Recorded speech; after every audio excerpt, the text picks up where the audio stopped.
যে আজ আমাদের ভগবান শ্রীকৃষ্ণ আজকের এই তিথিতে, এই জন্ম অষ্টমী এই তিথিতে তিনি আবির্ভূত হয়েছিলেন।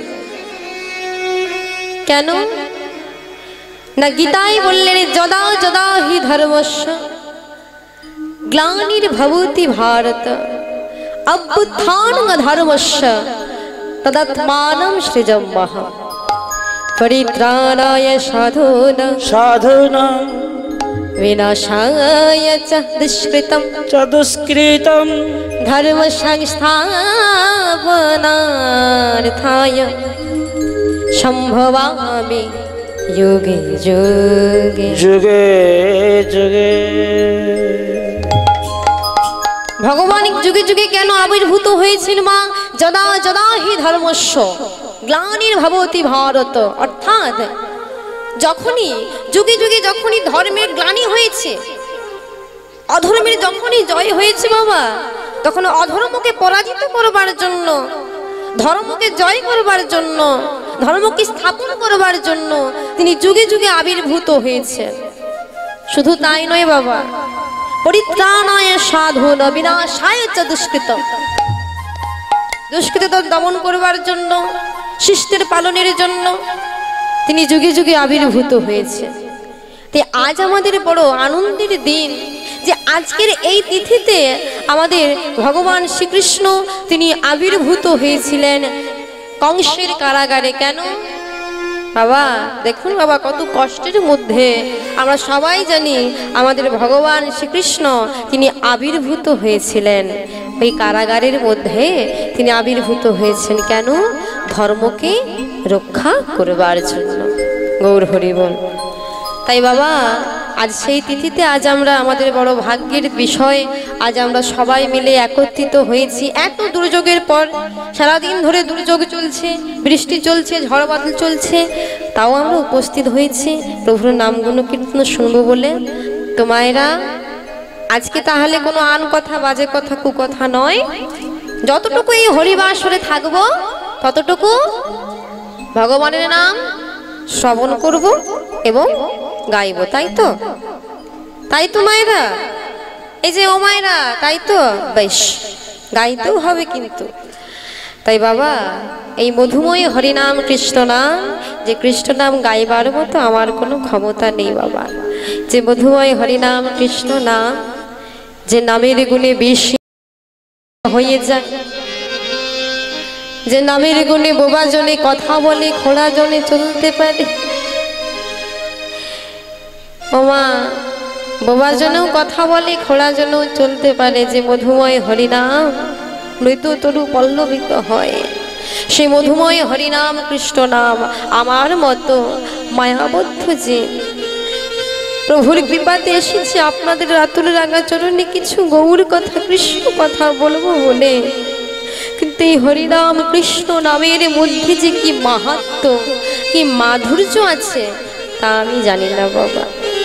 তাই কৃষ্ণ প্রেম মাধুর্যহীনা এই অধম সুনিতা মণ্ডল সামন্ত ও তার এই ক্ষুদ্র সম্প্রদায়ের পক্ষ থেকে রইল আপনাদের চরণে শত কোটি কোটি দণ্ডবোধ প্রণাম। পূর্ব জন্ম জন্মান্তরে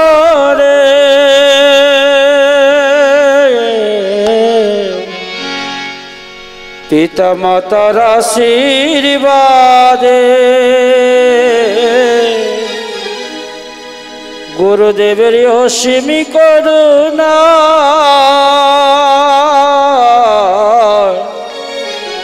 এই নিতাই চাঁদের প্রেমের বাজারে এসেছি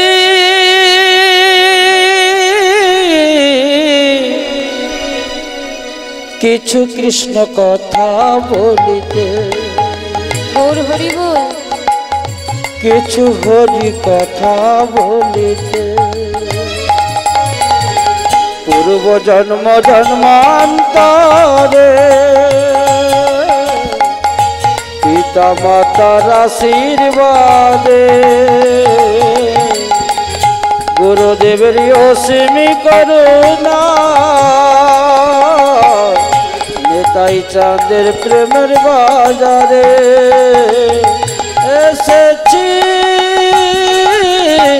কিছু কৃষ্ণ কথা বলতে, কিছু হরি কথা বলতে, কিছু কৃষ্ণ কথা বলতে, কিছু হরি কথা বলতে, কিছু কৃষ্ণ কথা বলতে, কিছু হরি কথা বলিতে। তৎপরই জানাই আমার আদ্যগুরু মাতা পিতা ও দীক্ষাগুরু শিক্ষাগুরুর চরণে অসংখ্য কোটি কোটি দণ্ডবোধ প্রণাম। তৎসহ আজকে যাদের পুজো উপলক্ষে এত সুন্দর হরিবাসরের আয়োজন করেছেন সেই রাধা গোবিন্দের চরণে অসংখ্য কোটি কোটি দণ্ডবোধ প্রণাম। তৎসহ অনন্ত কোটি কোটি বিশ্ব ব্রহ্মাণ্ডের অনন্ত কোটি কোটি দেবদেবীগণ, অনন্ত কোটি কোটি বৈষ্ণব মণ্ডলীগণ, অনন্ত কোটি কোটি ব্রাহ্মণ মণ্ডলীগণ, অনন্ত কোটি কোটি ভক্ত মণ্ডলীগণ, সকলের চরণে আমার অনন্ত কোটি কোটি দণ্ডবোধ প্রণাম জানিয়ে আমি শুরু করলাম আজকের মধুময় হরিনাম সংকীর্তন।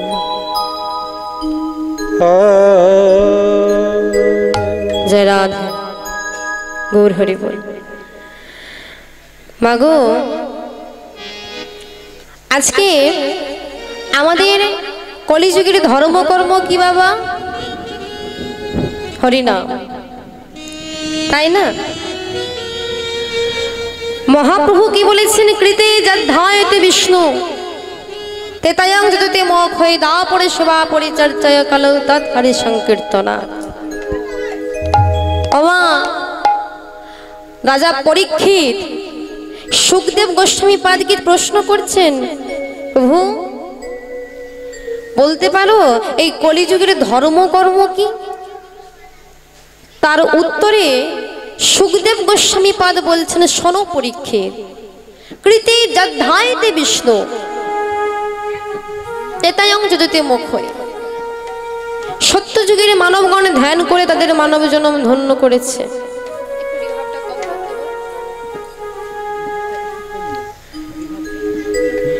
সত্যযুগের মানবগণে ধ্যান করে তাদের মানব জন্মকে তিনি ধন্য করেছেন বাবা। হ্যাঁ গো মা, এই কলির জীব কি ধ্যান করতে পারবে? কি বা পারবে? কি পারবেন? আপনি আধ ঘন্টা ওই চোখটা বন্ধ করে, নয়ন বন্ধ করে একটু ভগবানের কাছে বসুন দেখি, দেখবেন সংসারের কত আন কথা, বাজে কথা, কুকথা সব ভেসে আসছে, তাই না? তাহলে কলির যুগের মানবগণ ধ্যান করতে পারবে না। সত্যযুগ শেষ হলো, ত্রেতা যুগ এলো। ত্রেতা যুগের মানব কি করতো? যাগ যজ্ঞ করতো, ভগবানের জন্য যজ্ঞ করে ভগবানকে লাভ করত, মানব জন্ম ধন্য করত। মাগো, আচ্ছা বলুন তো মা, এবার আপনারা বলবেন কেন কলিযুগেও তো ঘরে ঘরে যজ্ঞ হয়, কি মা? তাই তো, আমরাও তো যজ্ঞ করি, এখানেও তো যজ্ঞ হয়েছিল, তাই না? হরি বল। ও মা, সত্যযুগের মানবগণ তারা তাদের পরমায়ু ছিল 1,00,000 বছর। ত্রেতা যুগের মানবগণের পরমায়ু ছিল 1,000 বছর, 10,000 বছর। হরি বল। 10,000 বছর, 10,000 বছর তারা কেমন ভাবে ভগবানের প্রতি ধ্যান করে মানব জন্ম ধন্য করেছে। আর আমাদের ধ্যান কতক্ষণ হয়? আধ ঘন্টা, 1 ঘন্টার বেশি হয় না, যাগযজ্ঞ শেষ। তাহলে যাগযজ্ঞ করে ভগবানকে আমরা পেতে পারবো না। তারপরে এলো দাপর যুগ। দাপর যুগে মানবগণ কি করলো? সেবা পরিচর্যা করলো, ভগবানের সেবা করে তাদের মানব জন্মকে ধন্য করলো। বাবা, এবার আপনারাও বলবেন কেন আমরাও তো সেবা দিই, বাজার থেকে ফল মূল মিষ্টি মিষ্টান্ন নিয়ে ভগবানের কাছে কত কেঁদে কেঁদে আত্মনিবেদন করে বলি, এই যে আজকে জন্মাষ্টমী উপলক্ষে ভগবানের জন্য কত কিছু বানিয়েছি আমরা, ভগবানের চরণে নিবেদন করি, তাহলে সেটা কি সেবা দেওয়া বলেন না? মা সেটাও সেবা। দেখুন মা, আপনি বাজার থেকে 10টা মিষ্টান্ন এনে ভগবানকে সেবা দিয়ে নে, সেবা শেষে আবার দেখুন সেই 10টা মিষ্টান্নই পড়ে রয়েছে, তাহলে কি ভগবান গ্রহণ করেননি? তা নয় মা, গ্রহণ করেছে। একটা হলো প্রত্যক্ষ সেবা, আরেকটা হলো পরোক্ষ সেবা, তাই না? আপনি যে ফলমূলে মিষ্টি মিষ্টান্নটা দিলেন বাবা, সেটাতে ভগবানের দৃষ্টি দিয়েছে, সেটা হলো পরোক্ষ সেবা। আরেকটা হলো প্রত্যক্ষ সেবা, যেটা ভগবান নিজে হাতে করে সেবা করেছেন, ভক্তের হাতে করে, যেটা ভক্ত রঘুনন্দন নিজে হাতে করে ভগবানের সেবা দিয়েছিলেন। জয় রাধে। তাহলে আজ আমরা এই কলির জীব দেখুন বাবা, আমরা সেবা দিয়েও ভগবানকে লাভ করতে পারবো না। তার থেকেও বড় বিষয় বাবা, ভগবানের সেবার প্রতি আমাদের তো মনে থাকে না বাবা। বাঙালির সর্বশ্রেষ্ঠ পুজো হলো দুর্গা পুজো। আমরা কি করি বাবা, দুর্গা পুজোতে যখন আসে তার 1 সপ্তাহ আগে থেকে লিস্ট তৈরি করা হয়, হ্যাঁ, কেনাকাটা চলতে থাকে, তাই না? কি তাই তো? কোথায় কোথায় ঘুরতে যাব, কোন প্যান্ডেলে যাব, তাই তো? কিন্তু কতজনা বলতে পারেন মা, মায়ের চরণে উপোস করে ওই অঞ্জলি দান করেছে, সে কথা কতজনা ভেবে রেখেছে? কতজন মায়ের চরণে গিয়ে বলছে, মা গো তুমি আমাদের কৃপা করো, রক্ষা করো, সে কথা আমাদের মনে থাকে না। আমরা কেনাকাটায় প্যান্ডেল দেখায় ব্যস্ত থাকি, তাহলে সেবা দিয়েও ভগবানকে আমরা পেতে পারবো না। তাহলে ভগবান কি করলেন, যে এই কলির জীবের প্রতি সব থেকে সহজ উপায়, যে উপায় কোনো যুগে এত সহজ উপায় ছিল না, শুধুমাত্র কালো তাত হরি সংকীর্তনার, কলির জীব শুধুমাত্র হরিনাম কৃষ্ণ নাম করলেই মুক্তি পাবে, এত সহজ উপায় আর কোনো যুগে ছিল না মা। তাহলে এত সহজ উপায়, তাও দেখুন বাবা আমরা সংসারের কাজে ভগবান এই বদনটা দিয়েছেন কেন গো?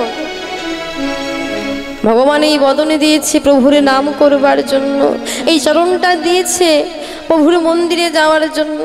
এদিন মাতৃগর্ভে ছিলাম, ঊর্ধ্বপটে হেঁটো মুন্ডে কেঁদে কেঁদে বলেছিলাম, দয়াময়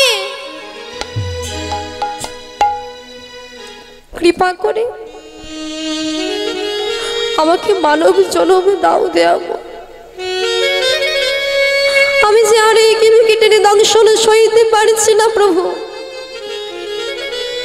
জানো প্রভু, তুমি যে বদনটা দেবে আমি সেই বদন নিয়ে তোমার নাম গাইব, যে চরণটা আমাকে দেবে সেই চরণ নিয়ে তোমার মন্দিরে যাব, যে হাত দুটো আমাকে দেবে সেই হাত দিয়ে আমি তোমার সেবা পুজো করব। এদিন ভগবানের কাছে কত না কেঁদে কেঁদে বলেছিলাম, ভগবান করুণাময় হরি, তুমি কৃপা করে করুণা করে আমাদেরকে মানব জন্ম দিয়ে দিল মা। সে মানব জন্মটা পেয়ে কি করছে? হ্যাঁ গো, ভগবানের কাছে যে কথা দিয়েছিলাম প্রভু বদনে তোমার নাম গাইব, চিন্তা করে দেখুন বাবা, এই বদনটা সারাদিনে সংসারে আনু কথা, বাজে কথা, কুকথা বলতেই সময় চলে যায়, ভগবানের নাম বলবার মতো আমাদের সময় থাকে না। এই হাত দুটো সারাদিন সংসারে কাজ করতে লেগে যায়, ভগবানের সেবা দেওয়ার মতো সময় থাকে না, প্রভুর মন্দিরে যাওয়ার মতো সময় থাকে না। তাই চলুন মা, আজকে সেই মহাপ্রভু যে মধুময় হরিনাম কৃষ্ণ নাম আমাদের দিয়ে গেলেন, সেই মধুময় হরিনাম কৃষ্ণ নাম গাইব, তারপরে লীলায় যাব, কেমন? জয় রাধে। লহরে লহরে লহয়ে ব্রজ প্রেম নিতাই ডাকে আয়, লহরে লহরে লহরি ব্রজ প্রেমী নিতাই ডাকে আয়, লহরে লহরে লহয়ে ব্রজ প্রেমে নিতাই ডাকে আয়, লহরে লহরে